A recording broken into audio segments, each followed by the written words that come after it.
gli chiedo di prepararsi. Ecco, Romeo è un libero professionista che lavora a Venezia, è socio membro del direttivo di Italia Nostra, è stato consigliere dell'ente Parco Sile prima della riforma 2018 ed è socio dell'Associazione Naturalistica Sant'Onatese.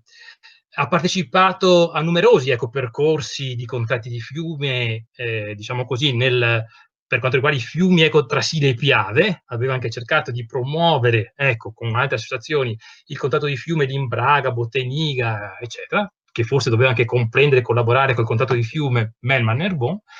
Ha seguito diversi processi, oltre a questo anche quello sul Piave, e questa sera ci propone alcune riflessioni sulla metodologia dei contratti di fiume e sui portatori di interesse che partecipano ai processi.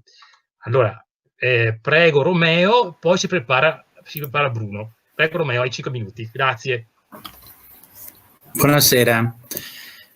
Allora, Alessandro ha già praticamente detto sostanzialmente della mia partecipazione molto spesso come osservatore o come conoscitore di alcuni processi partecipativi. Non ne ho mai seguito a fondo nessuno, ma molto spesso vengo a sapere del perché si fermano, del perché non vanno avanti, delle scontentezze, dei disguidi.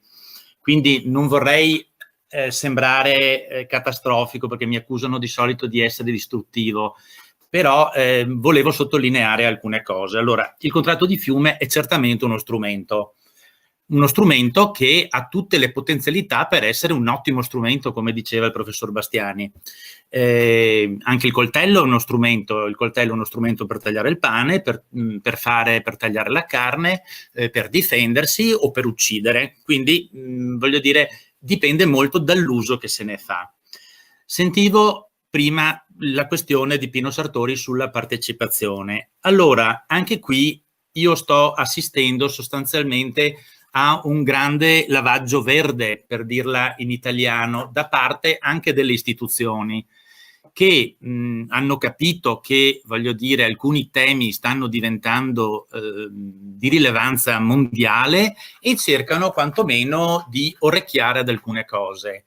Questo significa che gli enti pubblici, i consorzi piuttosto che altri, ai contratti di fiume anche ci partecipano.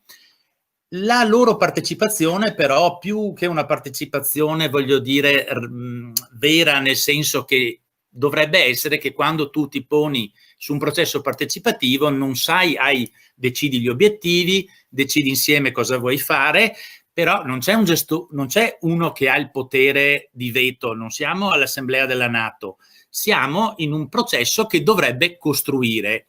Se invece gli attori non hanno pari forza oppure non è manifesta questa cosa, succedono dei pasticci. Allora, molto spesso io ho visto che gli attori che sono o la politica o i gestori vengono ai contratti di fiume per controllare quello che succede e molto spesso anche per evitare di sbordare da questo.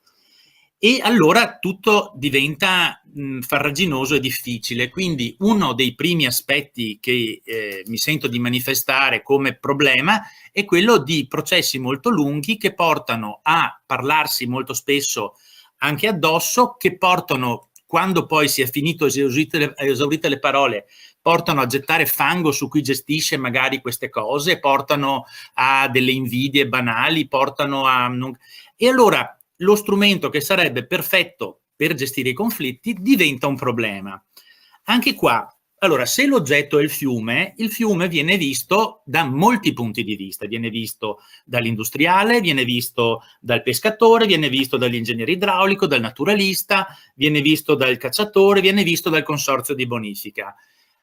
Se tutti questi soggetti non mettono in scala dei valori, e il valore secondo me sarebbe che il fiume deve poter vivere e deve avere una sua dignità, arriviamo a cadere. Se il consorzio di bonifica, voglio dire, resta che lui ha determinati compiti, deve pulire le rive, deve fare pulizia, non deve mettere gli alberi, non deve fare tutta una serie di cose, già questo attore diventa un intralcio e quindi, voglio dire, il meccanismo si inceppa. Allora, questo non è un problema da poco nella credibilità dello strumento contratto di fiume, perché, voglio dire, mi pare certe volte che siamo come se volessimo mettere d'accordo israeliani e palestinesi, solo che molto spesso chi si interessa dei beni comuni sono i palestinesi, siamo i palestinesi noi, e chi invece si interessa di tutto il resto sono gli israeliani, che, voglio dire, hanno i carri armati, il Mossad, gli Stati Uniti, e quindi sostanzialmente alla fine non cambia nulla, portando poi il processo a intorbidirsi, e questo diventa un grosso problema, perché già le persone hanno poco tempo. Se tu non li fai lavorare, e voglio dire, devo dare atto ad Alessandro che sul Meolo Musestre ci sono state varie iniziative anche, diciamo, di tipo conoscitivo, che secondo me sono quelle migliori probabilmente per portare a fare delle cose, rischi di impantanarti, e ti impantani o sui soldi, su come vengono spesi, o ti impantani sul fatto che il potere, di solito partecipazione significa empowerment, significa che il potere che è in mano a qualcuno deve essere rimesso in discussione.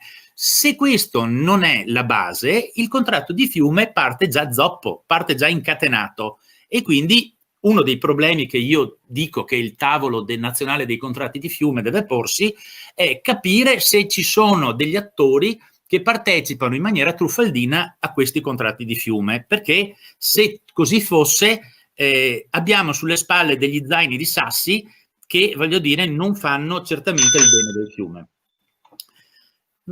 Io devo dire che per quanto riguarda la nostra esperienza, per esempio ultimamente a Treviso, una polla di risorgiva, che adesso avevo preparato anche per mostrarvela, ma lascio perdere perché non ho fatto a tempo, cioè non ho fatto la prova, una polla di risorgiva che è uno dei rami da cui nasce il Sile, perché il Sile nasce lungo tutto il suo corso a Monigo, che è sempre stata patrimonio della comunità di Monigo, è stata a un certo punto recintata da un privato che ha detto che era sua. Romeo, hai 30 secondi. Chiudo. Si è inalberata la comunità, si è messo di mezzo il parroco, però siamo arrivati che il conflitto non riesce a risolversi, e su queste miserie del Zemio purtroppo ci impantaniamo molto spesso. Grazie. Grazie Romeo, ti chiederei appunto di silenziare